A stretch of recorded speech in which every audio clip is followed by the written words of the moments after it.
T. Octobre Rose, ensemble, luttons contre le cancer du sein. On en parle cet après-midi dans La France Bouge avec des innovations pour aider les patientes. Vous souhaitez réagir, vous avez des questions, écrivez-nous via Twitter, #Europe 1 ou alors appelez-nous au 39 21, c'est 50 centimes la minute, Raphaël. L'ablation d'un sein, la reconstruction mammaire, c'est un processus qu'il faut accepter. C'est une étape lourde à franchir pour la patiente ou le patient et sa famille. L'après est aussi à prendre en compte après un cancer du sein. Bonjour Alexia Cassard. Bonjour Raphaël. Merci d'être avec nous. Vous étiez biologiste en cancérologie et vous avez décidé de créer un salon de tatouage dédié à la reconstruction mammaire, ce qui est assez rare en France. Je crois que c'est le seul. Racontez-moi pourquoi et comment vous est venue cette idée. Je crois que c'est après la maladie de votre fille, c'est ça? Oui, c'est ça. Moi, j'ai développé des traitements contre le cancer pendant un peu plus de 15 ans. Et effectivement, quand il arrive dans votre vie, il bouscule plein de choses. Vos certitudes, votre confort de vie et même au-delà de tout ça, votre envie de continuer à faire le même travail. Donc après la rémission de notre petite fille, qui va bien aujourd'hui, qui a 7 ans, il a fallu repenser un peu tout ça. Parce que l'après-cancer, c'est quelque chose qui est encore très peu traité, mais on a forcément des conséquences au-delà de la guérison. Il faut se reconstruire. Donc reconstruire les autres, c'est ma mission d'aujourd'hui. Vous avez arrêté de travailler en 2016, du coup, et vous vous lancez dans une formation de tatoueur. Et parce que vous voyez que ça existe aux États-Unis, le tatouage en 3D de téton, mais en France, il n'y en a pas. Alors non, en France, il n'y avait rien d'officiel. Les très bons tatoueurs ont toujours eu des demandes de ce type-là. Ils les ont prises en charge quand ils se sont sentis capables de le faire, mais c'est quelque chose avec lesquels ils n'étaient pas confortables, parce que les tissus irradiés, les tissus opérés, et puis aussi la psychologie des personnes qui ont été malades n'ont rien à voir avec la peau qui va bien d'un client d'un salon de tatouage traditionnel. Et puis les connaissances qui sont nécessaires pour faire ce type de travail impliquent aussi de l'expérience. Donc c'était très balbutiant et il y avait une technique qui existait et qui existe toujours et qui est le gold standard de la reconstruction par le tatouage. C'est le tatouage qu'on appelle médical ou la dermopigmentation, qui était faite en milieu hospitalier ou en cabinet d'esthétique.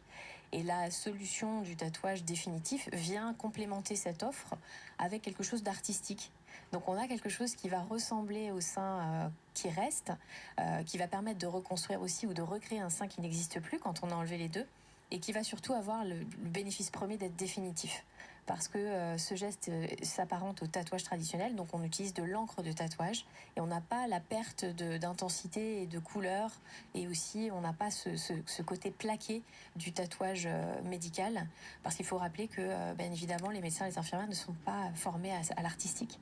Vous dites médical, justement, vous avez commencé par aller travailler dans les centres médicaux et très vite vous vous êtes aperçu que les patientes et les patients qui venaient vers vous préféraient faire ça en dehors d'un hôpital ou d'une clinique. Oui, pour des raisons d'organisation, il n'était pas possible de faire des tatouages très intimes dans un salon de tatouage traditionnel. Donc je m'étais orientée vers une maison médicale qui a eu la gentillesse de m'accueillir, parce qu'à partir du moment où on parle de tatouage, on trouve difficilement des locaux pour exercer, d'autant qu'il faut qu'ils soient normés et qu'ils respectent des règles très particulières. Et donc effectivement, j'ai créé The Téton Tattoo Shop. C'est un concept d'un lieu extérieur au milieu médical, qui n'est ni un salon de tatouage ni un cabinet d'esthétique, et qui va pouvoir permettre l'expression de tout ce parcours qu'elles ont vécu, qu'elles me racontent aussi. Ça fait partie intégrante de mon geste, c'est de comprendre ce par quoi elles sont passées pour adapter la technique que je vais appliquer sur leur sein. Et puis on est dans la reconstruction morale aussi. Exactement, la reconstruction émotionnelle fait partie intégrante, et puis il y a une visée sociétale aussi. On reconstruit la personne qui est derrière le téton, on lui permet de se regarder dans le miroir, d'être bienveillante envers elle-même, et puis de retrouver confiance en elle pour retrouver un conjoint, retrouver un travail, arrêter les antidépresseurs et se remettre dans la vie et dans l'après.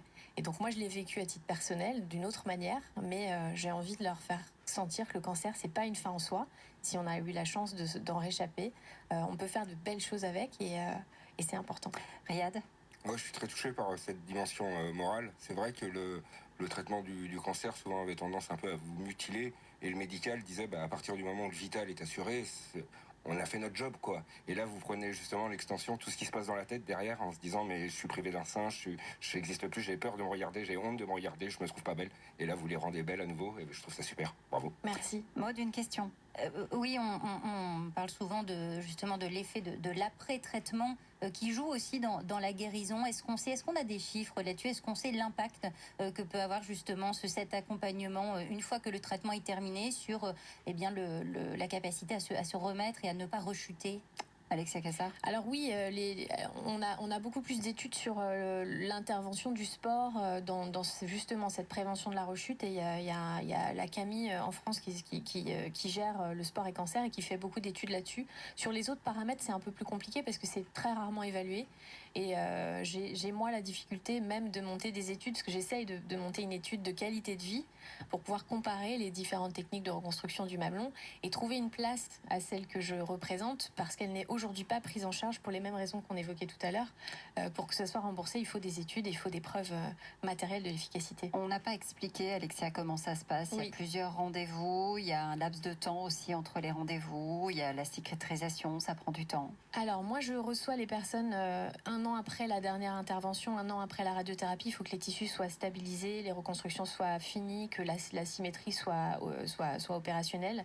Le tatouage n'est pas là pour bricoler comme il a une visée définitive. Il faut vraiment être conscient qu'on arrive en fin de parcours, donc les tissus doivent être parfaitement propices à recevoir ce geste. On fait une première séance qui dure à peu près 3 heures, durant laquelle le geste de tatouage, lui, va prendre entre 30 et 40 minutes au maximum, parce que les tissus sont fragiles, lésés, abîmés, et qu'il n'est pas nécessaire de passer plus de temps que ça si on maîtrise son geste. La partie la plus longue de cette séance, c'est la déterminaison de la couleur, et ça prend vraiment beaucoup de temps pour connaître ces encres, savoir comment elles évoluent dans le temps, et les adapter à chaque carnation, à chaque personne, parce qu'il y a un vrai travail artistique derrière tout ça, et c'est ça qui va donner la reconstruction efficace.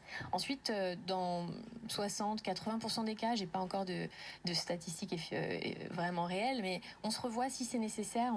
Dans ces 60% des cas, on se revoit pas, mais on peut se revoir 3 mois après pour faire une petite retouche. Et au-delà de cette retouche, il n'y a plus besoin de réintervenir. Là, c'est vraiment un geste définitif. On va remettre un peu de contraste, on va remettre un peu de lumière sur certaines zones, et on va permettre de finir réellement cette étape. Et entre ces 3 mois qui se sont écoulés, moi, je vois les femmes changer. Elles reprennent confiance en elles, elles ont acheté une belle lingerie, elles se sont coupées les cheveux, parfois elles ont retrouvé un compagnon, et c'est un vrai bonheur de les suivre à travers ces aventures-là. On reste ensemble et on attend maintenant vos réactions sur Europe.